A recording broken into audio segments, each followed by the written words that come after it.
Vandag duik ons in die wêreld van energie. Dis daardie onsigbare krag wat alles laat werk, van 'n enkele klein vonkie tot die hele kragnetwerk wat ons dorpe en stede aan die gang hou. So, kom ons spring sommer dadelik weg. Hier's 'n vraag vir jou. Wat het 'n vlam, 'n selfoon en 'n doodgewone appel in gemeen? Dit klink amper soos die begin van 'n raaisel, né? Maar die antwoord is eintlik dieselfde vir al drie. Elkeen van hulle bevat gestoorde energie. Dis krag wat net daar sit en wag vir die regte oomblik om vrygestel te word. Goed, so kom ons praat eers oor hierdie gestoorde energie. Wat beteken dit nou eintlik? Kom ons breek hierdie basiese konsep 'n bietjie af. Potensiële energie is, om dit eenvoudig te stel, energie wat reg staan om gebruik te word.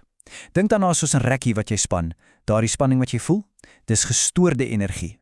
Of jy weet, daai Jack-in-the-Box speelding met die veer wat so styf saamgedruk is. Dis propvol energie wat net wag om los te bars. Dis energie op bystand. En die goed wat hierdie energie stoor, wel, ons noem dit brandstof. Maar A-woord is soveel breër as net petrol of diesel. Daai appel, dis brandstof vir jou liggaam. Die kers was brandstof vir die vlam. En ja, die chemikalie in 'n battery, dis die brandstof vir jou selfoon. So, hoe ontsluit ons hierdie gestoorde energie? Een van die mensdom se oudste metodes is natuurlik vuur.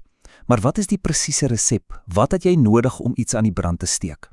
Die antwoord is eintlik baie eenvoudig. En ons kan dit verduidelik met iets wat ons die vuurdriehoek noem. Dis 'n briljante, maklike model wat die hele proses in 3 noodsaaklike elemente afbreek. Die resep is altyd dieselfde. Jy het brandstof nodig. Iets wat kan brand. Dan het jy hitte nodig, daai eerste vonk om alles te begin. En laastens, en dis baie belangrik, het jy suurstof nodig om dit aan die gang te hou. En hier's die sleutel. Jy het al 3 nodig. Vat net een van hulle weg en daai vlam gaan dadelik dood. En wat nogal fascinerend is dat een van daardie sleutelbestanddele letterlik oral om ons is. Die lug wat jy nou inasem, dis omtrent 21% suurstof. Dit beteken ons atmosfeer is eintlik heeltyd gereed om 'n vuur te voed. Hier's 'n vinnige, interessante feitjie vir jou. Ons assosieer mos altyd rooi met die heel warmste vuur, né? Maar in werklikheid is 'n blou vlam baie warmer. Die kleur vertel jou eintlik hoe warm dit brand en watter soort materiaal aan die brand is.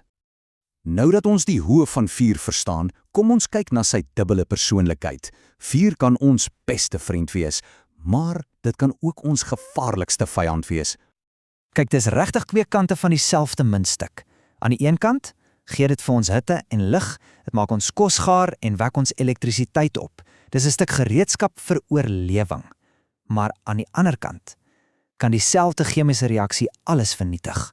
Eiendom, landskappe en dit kan lewens neem. Goed, kom ons beweeg aan en skaal hierdie hele konsep nou op. Hoe presies gaan ons van 'n eenvoudige vlam tot die krag wat ons hele moderne wêreld aandryf? Hier sien ons die direkte koneksie. Vir die meeste van ons in Suid-Afrika begin die elektrisiteit wat ons elke dag gebruik nie met 'n skakelaar nie, maar met 'n vuur.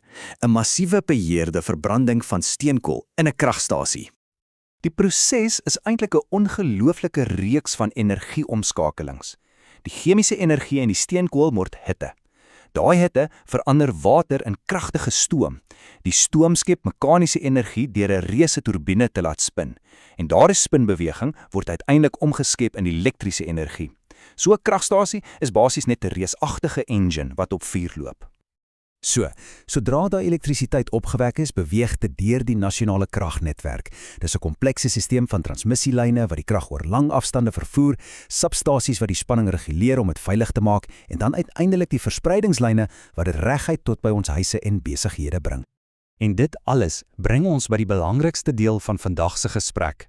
Hoe om hierdie ongelooflike krag, beide vuur en elektrisiteit, met respek te behandel en veilig te gebruik in ons daaglikse lewens.